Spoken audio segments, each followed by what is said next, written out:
साथियों, स्वागत है आपके इस न्यू चैनल टॉपर्स में। बच्चों, हम आज आपके लिए इतने महत्वपूर्ण प्रश्न लाए हैं जो आप उम्मीद भी नहीं कर सकते, क्योंकि ये आपके प्रीवियस ईयर और मॉडल पेपर से लिए गए हैं। तो यह अवश्य टक्कर का दावा रखता है और कुछ किताबों से भी चुन के लिए गए हैं। तो अगला हमारा जो पहला जो बहुत महत्वपूर्ण प्रश्न है दोस्तों, कि प्रगतिशील साहित्य का संभव किससे है। तो प्रगतिशील साहित्य का संबंध जो है वो है वेदांत दर्शन से। तो ऑप्शन नंबर यहाँ पर बी से हो जाएगा बच्चों। हमारा टाइम व्यर्थ नहीं करेंगे। अगला प्रश्न दोस्तों हमारा है कि प्रगतिशील साहित्य का संभव है, तो वही प्रश्न रिपीट हो गया। अगला प्रश्न है कि रामविलास शर्मा का जन्म किस ईस्वी में हुआ था। तो रामविलास शर्मा का जन्म जो हुआ था बच्चों, वो हुआ था 1912 ईस्वी में। तो ऑप्शन नंबर यहाँ पर डी सही हो जाएगा। हमारा अगला प्रश्न आता है कंप्यूटर स्क्रीन पर कि सेन साहब की कार की कीमत कितनी थी। तो बच्चों को पता है कि सेन साहब की कार की कीमत 7,500 थी। और ये भी एग्जाम में पूछ लेता है बच्चों, आप याद रखिएगा, एग्जाम में पूछ लेता है कि कार का कलर क्या था। कार का कलर क्या था, तो कलर जब पूछेगा तो आप मारिएगा कौन सा कलर, तो कार का कलर काला था। तो याद रखिएगा, कार कैसा था, तो काला था। ये भी पूछता है। अगला हमारा प्रश्न है कि हिंदी कविता में प्रयोगवाद का सूत्रधार किसने किया था। तो जो हिंदी कविता में प्रयोगवाद का सूत्रपात जो किया था वो अज्ञेय ने किया था। तो ऑप्शन नंबर इसका डी से हो जाएगा बच्चों। एक और प्रश्न पूछता है, आप याद रखिएगा कि एक और प्रश्न पूछता है, आप कमेंट बॉक्स में बताइएगा कि अजय का पूरा नाम क्या था। अजय का पूरा नाम क्या था और इनका जन्म बच्चों बता देता हूँ 1911। और नाम जो है पूरा वो कमेंट बॉक्स में आप कमेंट कीजिएगा। हमारा अगला प्रश्न है कि 12वीं सदी के केरल के शासकों को सिक्कों पर विरक्लेस शब्द की जैसे शब्द लिपि अंकित थे। तो वो जो सिक्के पर छापा था वो किस लिपि में अंकित था। तो वो देवनागरी में अंकित था। तो ऑप्शन नंबर यहाँ पर डी से हो जाएगा बच्चों। हमारा अगला प्रश्न है कि अनुज शब्द का उपसर्ग क्या है। तो आप खुद प्रयास कीजिए कि अनुज, तो अनुजोड़ अनजोड़ उज अनुज। तो यहाँ ऑप्शन नंबर कौन सा सही हो जाएगा, ऑप्शन नंबर यहाँ पर डी से हो जाएगा, अन जोड़ उज अनुज। तो ऑप्शन नंबर डी। अगला हमारा प्रश्न है कि डॉक्टर भीमराव अम्बेडकर का जन्म कब हुआ था। तो याद रखिएगा, डॉक्टर भीमराव का अम्बेडकर का जन्म जो हुआ था 14 अप्रैल 1891 का हुआ था। तो ऑप्शन नंबर डी से हो जाएगा। कभी कभी ईयर भी पूछ देता है, कभी कभी डेट भी पूछ देता है, तो आप दोनों याद कर लीजिए। हमारा अगला प्रश्न है कि डॉक्टर भीमराव अम्बेडकर ने किस पत्रिका संपादन किया था। डॉक्टर भीमराव अम्बेडकर ने जो किया था वो बहिष्कृत भारत का संपादन किया था। तो ऑप्शन नंबर सी हो जाएगा। 6 बार प्रश्न 5-6 बार मॉडल पेपर से मिला के पूछा जा चुका है बच्चों। तो अब बहुत ही वीवीआई प्रश्न है कि डॉक्टर अम्बेडकर ने किस पत्रिका का संपादन किया था। हमारा अगला प्रश्न आ रहा है, वो रहा है कि कौओं की जमात में शामिल होने के लिए कौन ललक गया था। तो जो कौओं का ललाट में शामिल होने के लिए वो हंस ने किया था। तो ऑप्शन नंबर यहाँ पर बी सही हो जाएगा। हमारा अगला प्रश्न है कि नलिन विलोचन शर्मा की मृत्यु कब हुई। वीवीआई प्रश्न है कि नलिन विलोचन शर्मा का जो मृत्यु हुआ था वो हुआ था 12 सितंबर 1961 का। याद रखिएगा कि ऑप्शन नंबर बच्चों यहाँ पर ए हो जाएगा। हमारा जो अगला प्रश्न है कि खोखा किसको कहते हैं। तो खोखा जो हो जाएगा वो बच्चों किसको कहते हैं, आप याद रखिए, कासू को कहते हैं। तो ऑप्शन नंबर यहाँ पर सी से हो जाएगा। मात्रा का ध्यान रखिएगा बच्चों। हमारा जो अगला प्रश्न आ रहा है कि सेन साहब अपने पुत्री को क्या बनाना चाहते थे। तो सेन साहब अपनी माफ कीजिएगा, पुत्र को है, तो पुत्र को यहाँ पर बिजनेसमैन और इंजीनियर दोनों बनाना चाहते थे। तो ऑप्शन नंबर यहाँ पर ये सही हो जाएगा बच्चों। आप जब अवश्य याद रखिएगा, वीवीआई था। अगला प्रश्न है कि पृथ्वीराज रूसो किनका संपादन है। तो पृथ्वीराज जो रूसो है बच्चों वो है, मेरे ख्याल से लग रहा है कि हजारी प्रसाद त्रिवेदी होगा। आप जरूर देख लीजिएगा इस प्रश्न को, क्योंकि हमें लग रहा है कि ऑप्शन नंबर ए होगा, पर हम आप देख लीजिएगा इस प्रश्न, क्योंकि हम इसमें पूरा कॉन्फिडेंट नहीं है। अगला प्रश्न है कि काशी हिंदू विद्यालय से हजारी प्रसाद त्रिवेदी को कौन सी उपाधि मिली थी। तो बच्चों देखिए, यहाँ पर पद्म भूषण दिया, ये तो हमें सरकार के द्वारा मिलता है, ये तो हमेशा सरकार के द्वारा, तो ये को मिलेगा नहीं, कोई कॉलेज के या कोई विद्यालय के मिलता नहीं है। अशोक चक्र ये भी सरकार के द्वारा मिलता है।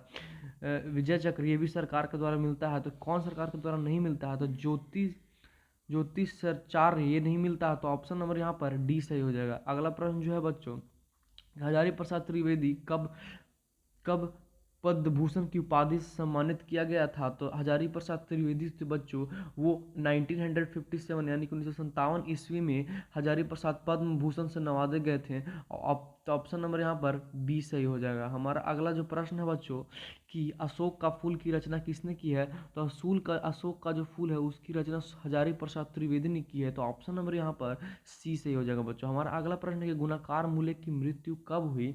वीवीआई प्रश्न है बच्चों कि गुणाकार मूल्य की मृत्यु कब हुई। तो गुणाकार मूल्य की जो मृत्यु थी बच्चों वो हुई थी 2009 ईस्वी में। तो ऑप्शन नंबर यहाँ पर डी सही हो जाएगा, आप याद कर लीजिएगा।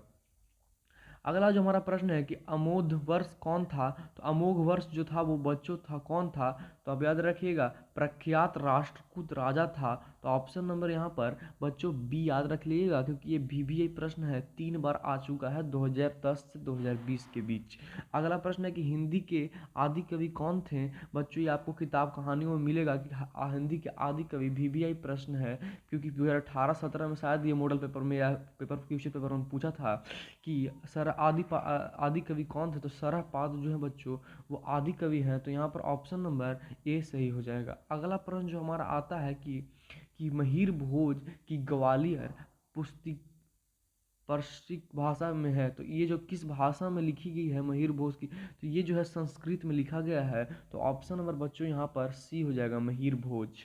अगला जो हमारा प्रश्न आ रहा है कि कहानीकार के लड़के का क्या नाम था। तो कहानीकार के लड़के का नाम क्या था बच्चों, आप पहले सोच लीजिए। तो इस ऑप्शन नंबर पहला जो है वो किसले है, कासू की, केसु की, किशोर। तो बच्चों यहाँ जो है कहानीकार का हो जाएगा डी, ऑप्शन नंबर डी किशोर था। हमारा जो अगला प्रश्न आ रहा है वो आ रहा है कि सर्वनाम के भेद हैं। तो सर्वनाम के कितने भेद होते हैं बच्चों, आप याद रखिएगा। सर्वनाम के जो होते हैं वो छः होते हैं, सर्वनाम के 6 होता है, याद रखिएगा। हम और बहुत सारे का भेद पूछता है तो आप याद कर लीजिएगा कि संज्ञा के कितने भेद होते हैं, सर्वनाम के कितने भेद होते हैं, विशेषण का कभी कभी पूछ लेता है, कभी कभी काल का पूछ लेता है, याद रख लीजिएगा, वो सब याद देख लीजिएगा बच्चों।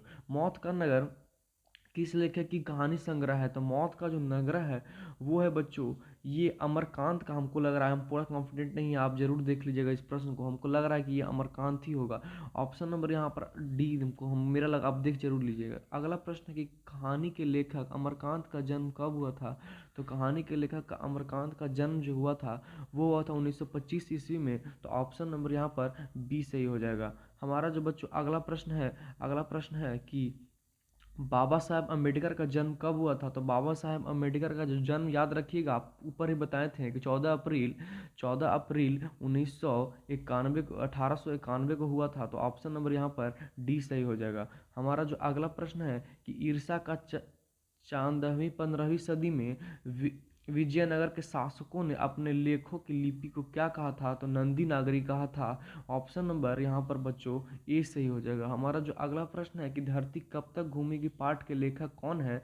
धरती कब तक घूमेगी पाठ के लेखक जो है बच्चों याद रखिएगा, ऑप्शन नंबर यहाँ पर ए सही हो जाएगा, सावरदैया है। हमारा जो अगला प्रश्न है कि शुद्ध वाक्य है। तो शुद्ध वाक्य यहाँ पर कौन है, आप चेक कीजिए कि देश की सर्वत्र शांति है, ये एक तो गलत है। कि मैं मेरा काम करूँगा, ये भी गलत है। आज की ताज़ा खबर, ये भी ताज़ी खबर होता है बच्चों। यहाँ पर ऑप्शन नंबर 20 सही हो जाएगा, रोटी ताज़ी है, ये बिल्कुल शुद्ध है। अगला हमारा जो प्रश्न आ रहा है 38 प्रश्न की हिंदी लिपि लिखी जाती है। तो हिंदी लिपि किस लिपि में लिखी जाती है, तो आप याद रखिएगा बच्चों को पता है कि देवनागरी लिपि में होता है हिंदी भाषा।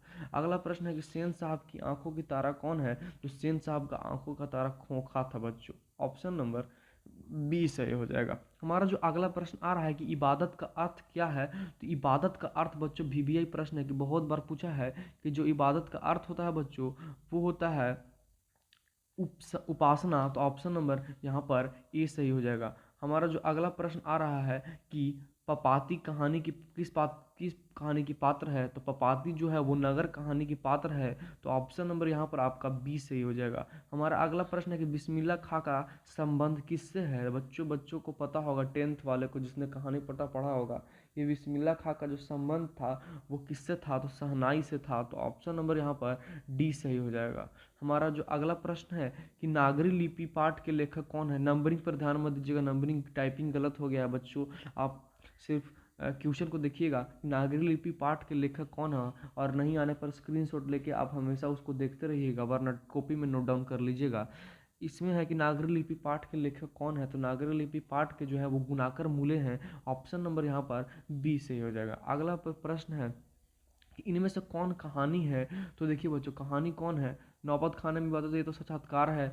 माँ तो दूसरा चीज़ है, वो दूसरा भाषा में लिखा गया है। तो यहाँ पर जो हो जाएगा नाखून क्यों बढ़ते हैं, ये तो एक निबंध है, तो ऑप्शन नंबर यहाँ पर बी सही हो जाएगा। बहादुर जो है वो बच्चों एक कहानी है। हमारा जो अगला प्रश्न आ रहा है कि राम नाम बिनु बिरजू जगी जन्मा, यह पंक्ति किससे लिया गया है, तो राम, अगर आप कहीं भी राम देख लीजिएगा बच्चों, तो राम जो हमारे लिखे हैं वो लिखे हैं गुरु नानक जी। तो आप हम आँख मूंद के राम पढ़िएगा ऑप्शन में, और कवि का नाम पूछेगा तो गुरु नानक मार दीजिएगा। तो ऑप्शन नंबर यहाँ पर ए सही हो जाएगा।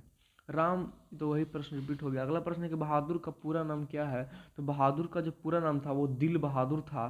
तो ऑप्शन नंबर बच्चों यहाँ पर ए सही हो जाएगा। हमारा अगला प्रश्न है कि बिरजू महाराज का संबंध किससे है, तो बिरजू महाराज का संबंध किससे है बच्चों, तो बिरजू महाराज का संबंध आप याद रखिएगा कि कथक नृत्य से था। तो ऑप्शन नंबर यहाँ पर सी सही हो जाएगा। हमारा अगला प्रश्न है कि पुरुषवाचक सर्वनाम का भेद कौन है, तो पुरुषवाचक सर्वनाम का जो भेद है बच्चों वो होता है किससे, आप याद रखिएगा कि यहाँ पर देखिए उत्तम पुरुष भी पुरुषवाचक है, मध्यम पुरुष भी पुरुषवाचक है, अन्य पुरुष भी, इस तीनों है। तो इसमें से कौन नहीं पूछ रहा है, तो निश्चय ये वाच्य, ये जो है ये बच्चों पुरुषवाचक सर्वनाम का भेद नहीं है।